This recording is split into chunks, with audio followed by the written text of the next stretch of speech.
A single, almost invisible trace left behind at a crime scene can completely unravel an entire case. But how, exactly, does that tiny piece of evidence make the journey from, say, a crime scene to the inside of a courtroom? Well, that's what we're going to dive into. Let's follow the clues. Look, we've all seen the crime shows, right? The flashy labs, the instant results. It all looks so simple. But the real process is so much more careful, more methodical, and honestly, way more fascinating. And it's a journey that doesn't start with a microscope. It starts with a person. So, how do you even make a forensic detective? Well, it all kicks off with an incredibly intense and rigorous training program. It's designed to shape an expert who can stand up to the ultimate test, the witness stand. I was looking through the Virginia Department of Forensic Science training manual, and it makes the goal crystal clear. It's not just about being a great scientist in a lab. The real goal is to create an expert witness, someone whose work, methods, and conclusions can hold up under the intense pressure and scrutiny of a real courtroom.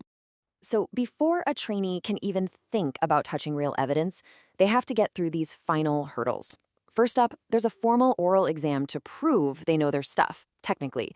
Then, and this is so important, they have to go through at least 2 mock trials, where they have to defend their findings against actual, skilled lawyers.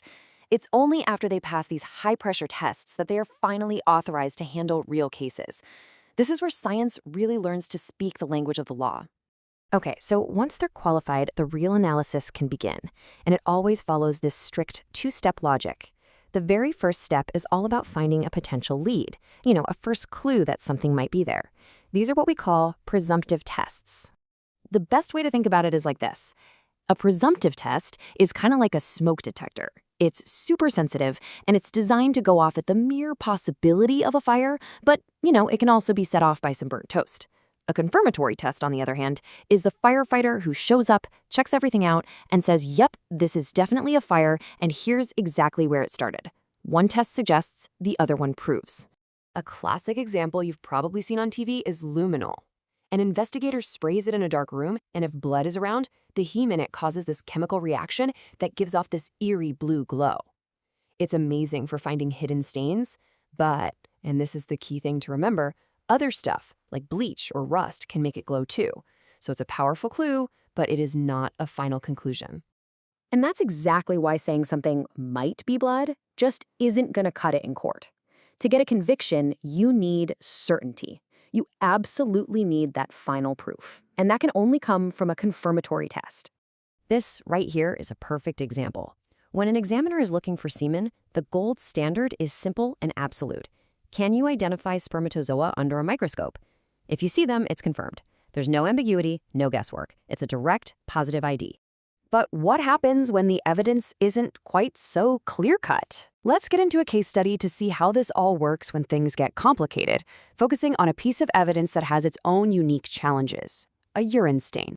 Okay, so blood and semen have these really well-established, solid confirmatory tests. But what about all the other biological fluids out there? What happens when the science gets just a little bit murkier? So here's the crucial point.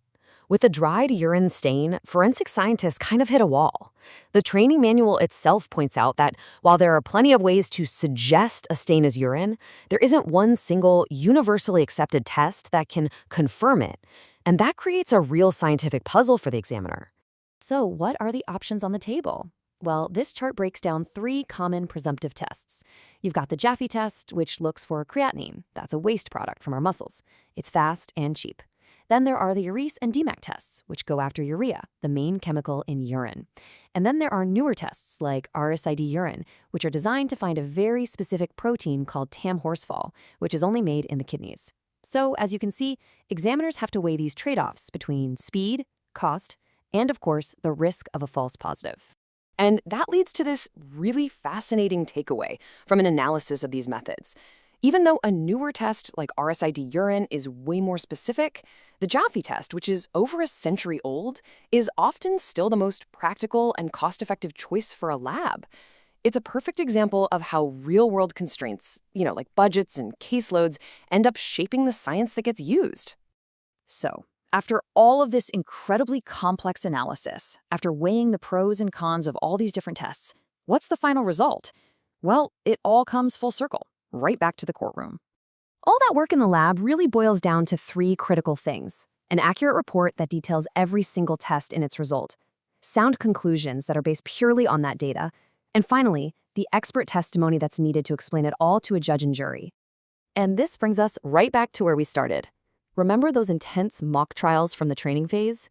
This is exactly why they're so important. The ultimate goal isn't just to find an answer in a test tube.